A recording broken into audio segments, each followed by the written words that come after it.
नमस्कार विद्यार्थी मित्रांनो, स्वागत आहे तुमचं आपल्या मराठी जी के यूट्यूब चॅनलवरती। तर पहा, आजच्या व्हिडिओमध्ये आपण नांदेड GMC भरती 2025साठी गट ड या पदाकरिता पहा आज आपण काही महत्त्वपूर्ण प्रश्न असे पाहणार आहोत। हे प्रश्न तुम्हाला परीक्षेच्या दृष्टिकोनातून महत्त्वपूर्ण ठरणारे आहेत। तरी तुम्ही चॅनलवर जर नवीन असाल तर चॅनलला सबस्क्राईब करून ठेवा, कारण तुम्हाला असेच महत्त्वपूर्ण व्हिडिओ नक्कीच बघावयास मिळतील। चला तर मग व्हिडिओला सुरुवात करूया। तर पहा, प्रश्न क्रमांक पहिला, महात्मा गांधी यांनी चंपारण्य येथे कोणत्या वर्षी पहिला सत्याग्रह केला? विद्यार्थी मित्रांनो, प्रश्नाचं जर उत्तर येत असेल तर 2 ते 3 सेकंदामध्ये प्रश्नाचं उत्तर देण्याचा प्रयत्न करा। तर पहा, या प्रश्नाचं उत्तर पहा, ऑप्शन क्रमांक 3 10 एप्रिल सन 1917। तर महात्मा गांधी यांनी पहा चंपारण्य येथे 10 एप्रिल सन 1917 या वर्षी पहिला सत्याग्रह केला होता। प्रश्न क्रमांक दुसरा, अशोकाच्या डॅश स्तंभावरून भारताचे राष्ट्रचिन्ह घेण्यात आले आहे? तर या प्रश्नाचं उत्तर पहा, ऑप्शन क्रमांक 4 सारनाथ। तर पहा, अशोकाच्या सारनाथ स्तंभावरून भारताचे राष्ट्रचिन्ह हे घेण्यात आलेले आहे। प्रश्न क्रमांक तिसरा, सरहुल हा उत्सव कोणत्या राज्यामध्ये साजरा केला जातो? तर ऑप्शन क्रमांक 1 झारखंड।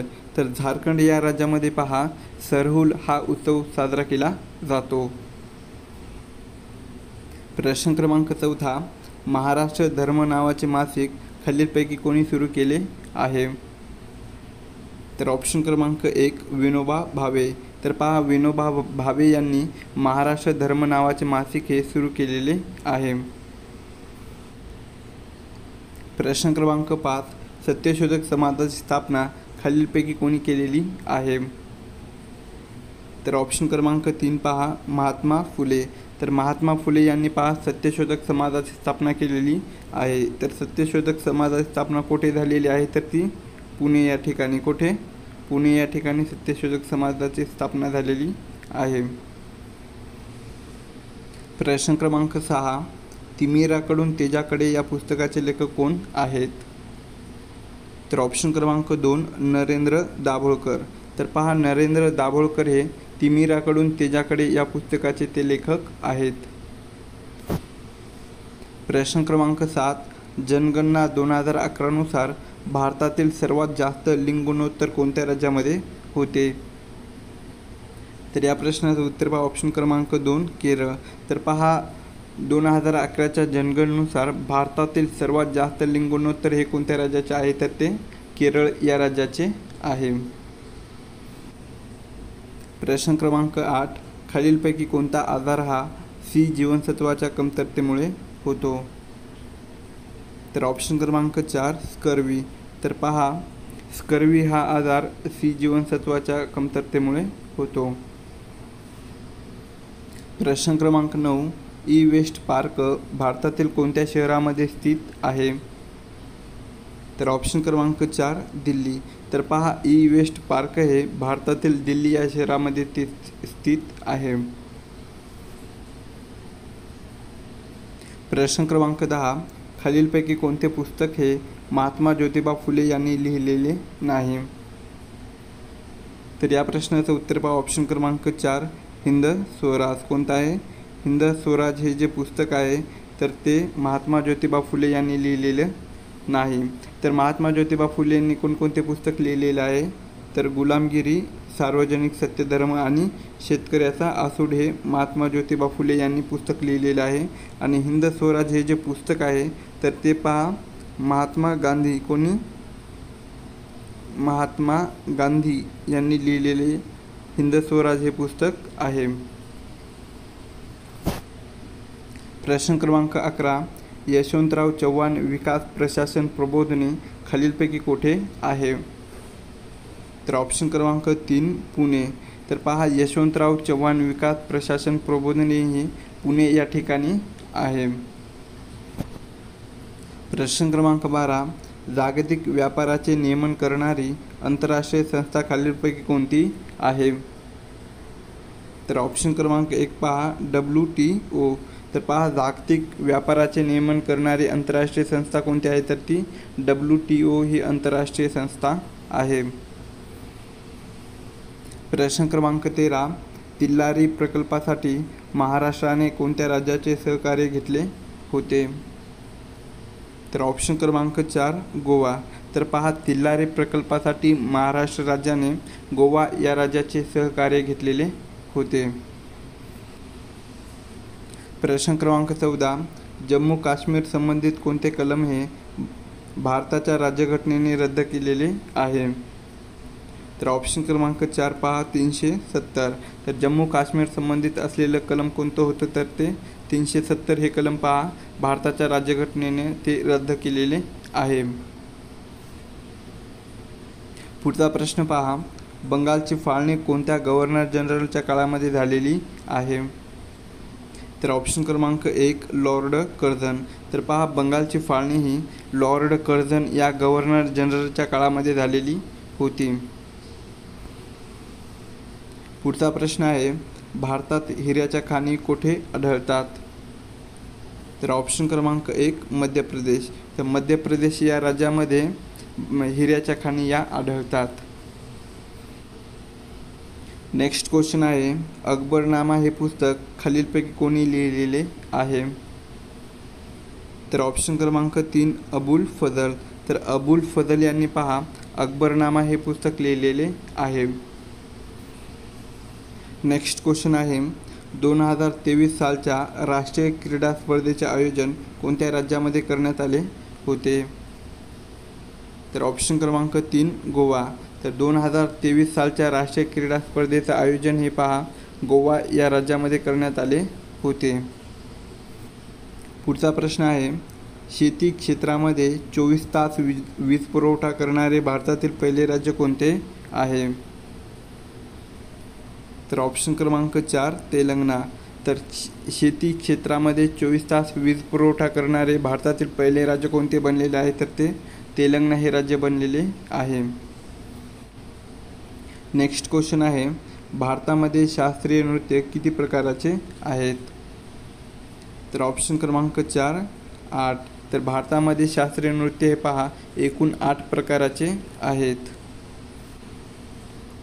प्रश्न क्रमांक 21 असा आहे, राष्ट्रीय महिला आयोग कायदा भारताच्या संसदेने कोणत्या वर्षी मंजूर केला? तर ऑप्शन क्रमांक 2 सन 1990. तर राष्ट्रीय महिला आयोग कायदा हा भारताच्या संसदेने पहा सन 1990 या वर्षी तो मंजूर केलेला आहे. प्रश्न क्रमांक 22, भारतीय राज्यघटनेचे रक्षक पुढीलपैकी कोण आहेत? तर ऑप्शन क्रमांक 4 सर्वोच्च न्यायालय.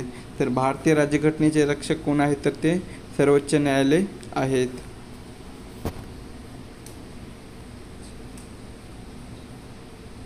प्रश्न क्रमांक 23, भारताची राज्यघटना कधीपासून लागू झाली? तर या प्रश्नाचं उत्तर पहा ऑप्शन क्रमांक 1 26 जानेवारी सन 1950. तर भारताची राज्यघटना पहा 26 जानेवारी 1950 या दिवशी तो लागू करण्यात आलेली आहे.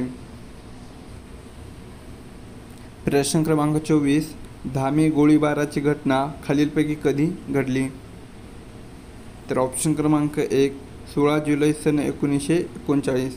तर धामी गोळीबाराची घटना पहा 16 जुलै 1939 या दिवशी घडलेली आहे. प्रश्न क्रमांक 25, पोलिओ हा आजार खालीलपैकी कशामुळे होतो? तर ऑप्शन क्रमांक 3 विषाणू. तर पहा विषाणूमुळे पोलिओ हा आजार होतो. प्रश्न क्रमांक 26 असा आहे, सम्राट अशोक यांनी खालीलपैकी कोणता धर्म स्वीकारलेला होता? तर ऑप्शन क्रमांक 2 पहा बौद्ध. तर सम्राट अशोकांनी पहा बौद्ध हा धर्म स्वीकारलेला होता. प्रश्न क्रमांक 27, जगातील सर्वात लांब नदी कोणती आहे? तर ऑप्शन क्रमांक 3 नाईल नदी. तर जगातील सर्वात लांब नदी कोणती आहे तर ती नाईल नदी ही आहे. प्रश्न क्रमांक 28, भारतातील पहिला नदीखोरे प्रकल्प कोणता आहे? तर ऑप्शन क्रमांक 2 पहा तर भारतातील पहिला नदी खोरे प्रकल्प कोणता आहे? तर तो दामोदर खोरे प्रकल्प आहे. प्रश्न क्रमांक 29, मोटर वाहनामधून उत्सर्जित होणारा वायू कोणता आहे? तर ऑप्शन क्रमांक 1 कार्बन मोनॉक्साईड. तर मोटर वाहनामधून उत्सर्जित होणारा वायू कोणता आहे? तर तो कार्बन मोनॉक्साईड हा वायू आहे. प्रश्न क्रमांक 30, तामिळनाडूतील कोणता सण हा भगवान मुरुगाला समर्पित आहे? तर ऑप्शन क्रमांक 1 थाईपुसम. तर तामिळनाडूमधील पहा थाईपुसम हा जो सण आहे तर तो पहा भगवान मुरुगाला तो समर्पित आहे.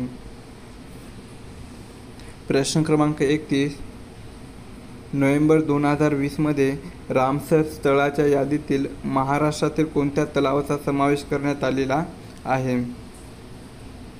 तर ऑप्शन क्रमांक 3 पहा लोणार. तर नोव्हेंबर 2020 रामसर स्थळाच्या यादीतील महाराष्ट्रातील पहा लोणार या तलावाचा समावेश हा करण्यात आलेला आहे. प्रश्न क्रमांक 32, महाराष्ट्र राज्य आदिवासी विकास महामंडळ डॅश या ठिकाणी आहे? तर ऑप्शन क्रमांक 4 पहा नाशिक. तर महाराष्ट्र राज्य आदिवासी विकास महामंडळ कुठे आहे? तर तो नाशिक या जिल्ह्यामध्ये आहे. प्रश्न क्रमांक 33, वारणेचा वाघ या पुस्तकाचे लेखक कोण आहेत? तर ऑप्शन क्रमांक 4 अण्णाभाऊ साठे. तर वारणेचा वाघ या पुस्तकाचे लेखक हे अण्णाभाऊ साठे आहेत. प्रश्न क्रमांक 34, भारतातील कोणत्या राज्यामध्ये सर्वात जास्त लोकसंख्या आहे? तर ऑप्शन क्रमांक 3 पहा. तर भारतातील उत्तर प्रदेश कोणता आहे? उत्तर प्रदेश या राज्यामध्ये पहा सर्वात जास्त लोकसंख्या आहे. प्रश्न क्रमांक 35, लक्षद्वीप बेट हे अरबी समुद्राच्या कोणत्या किनारपट्टीलगत स्थित आहे? तर ऑप्शन क्रमांक 4 केरळ. तर लक्षद्वीप हे जे बेट आहे तर ते पहा अरबी समुद्राच्या केरळ या किनारपट्टीलगत स्थित आहे. प्रश्न क्रमांक 36, भारतातील उच्च न्यायालयाच्या मुख्य न्यायाधीशाची नियुक्ती कोणाद्वारे केली जाते? तर ऑप्शन क्रमांक 4 पहा राष्ट्रपती. तर भारतातील उच्च न्यायालयाच्या मुख्य न्यायाधीशाची नियुक्ती ही राष्ट्रपती याद्वारे केली जाते. प्रश्न क्रमांक 37, 1556 पानिपतची दुसरी लढाई कोणाकोणामध्ये लढली गेली? तर ऑप्शन क्रमांक 2 पहा घोरी अकबर आणि हेमू. तर 1556 पहा पानिपतची दुसरी लढाई ही घोरी अकबर आणि हेमू या दोघांमध्ये लढली गेलेली होती. प्रश्न क्रमांक 38, खालीलपैकी कोणती महाराष्ट्राची नदी उतारदरीतून वाहते? तर ऑप्शन क्रमांक 1 तापी नदी. तर पहा महाराष्ट्रातील तापी ही जी नदी आहे तर ती पहा उतारदरीमधून वाहते. प्रश्न क्रमांक 39, तराई येथील पहिल्या युद्धात पृथ्वीराज चव्हाण याने कोणाचा पराभव केला होता?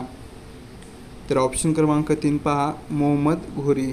तर तराई येथील पहिल्या युद्धामध्ये पृथ्वीराज चव्हाण याने पहा मोहम्मद घोरी याचा पराभव केलेला होता.